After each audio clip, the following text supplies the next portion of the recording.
Doctor Manmohan സിംഗിന്റെ സമയത്ത് ഇതുപോലെ ഭീകരാക്രമണം കാശ്മീരിൽ നടന്നു.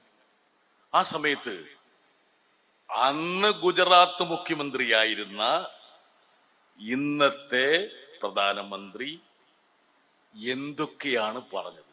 അത് നിങ്ങൾക്ക് കേൾക്കാൻ താല്പര്യമുണ്ടാ? അതെ, ഞാനൊരു കാര്യം, ഞാൻ ഇങ്ങോട്ട് വരുന്ന സമയത്ത് കുറിച്ചു വെച്ചു. എന്താ കാരണം വെച്ചാല് പ്രധാനമന്ത്രി പറഞ്ഞ കാര്യങ്ങള് തെറ്റായിട്ടെങ്ങാ ഞാൻ ഇവിടെ പറഞ്ഞാൽ വേണേ രാജ്യദ്രോഹ കൂട്ടത്തിന് എന്നെ അറസ്റ്റ് ചെയ്യുക. ഈ കാലത്ത് അങ്ങനെയൊക്കെ സംഭവിച്ചു കളയും.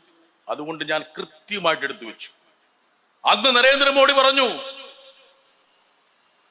ഈ ഭീകരന്മാർക്ക് എവിടെ നിന്നാണ് ആയുധങ്ങൾ കിട്ടുന്നത്? അതിർത്തി മുഴുവൻ സർക്കാരിന്റെ നിയന്ത്രണത്തിലല്ലേ? ഇന്ന് അദ്ദേഹം ഈ സർക്കാരിന്റെ നിയന്ത്രണത്തിലല്ലേ? അല്ലേ? ഹൈവേ അല്ലേ? ആണല്ലോ. അപ്പൊ അന്ന് മൂപ്പർ എന്താ ചോദിച്ചത്? ഈ ചോദ്യം തീർന്നില്ല. ഈ ഭീകരന്മാർക്ക് എവിടെ നിന്നാണ് പണം കിട്ടുന്നത്? പണവുമായി ബന്ധപ്പെട്ട എല്ലാ കാര്യങ്ങളും സർക്കാരിന്റെ നിയന്ത്രണത്തിലല്ലേ? RBI ആരുടെ കയ്യിലാണ്?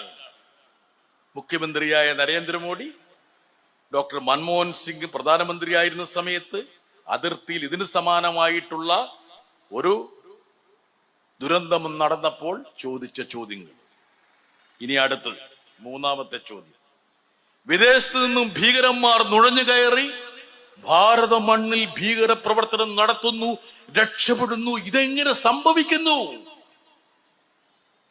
വിദേശത്ത് നിന്ന് ഭീകരന്മാർ നമ്മുടെ നാട്ടിലേക്ക് നുഴഞ്ഞു കയറി ഭീകര പ്രവർത്തനം നടത്തി ഇവിടെ നിന്ന് രക്ഷപ്പെടുന്നു.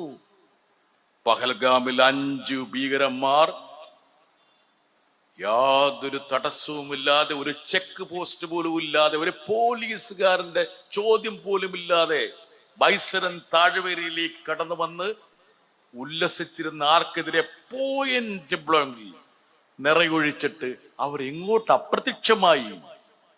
ഇന്ത്യയിലെ ഏതെങ്കിലും മാധ്യമങ്ങൾ നരേന്ദ്രമോദിയോട് ചോദിച്ചോ, മിസ്റ്റർ മോഡി, നിങ്ങൾ മുഖ്യമന്ത്രി ആയിരിക്കുമ്പോൾ ചോദിച്ച ചോദ്യങ്ങൾക്ക് ഇന്ന് പ്രസക്തിയില്ലേ? എന്തുകൊണ്ടാണ് നിങ്ങൾ ഈ ചോദ്യങ്ങൾക്ക് ഉത്തരം പറയാത്തത് എന്ന്?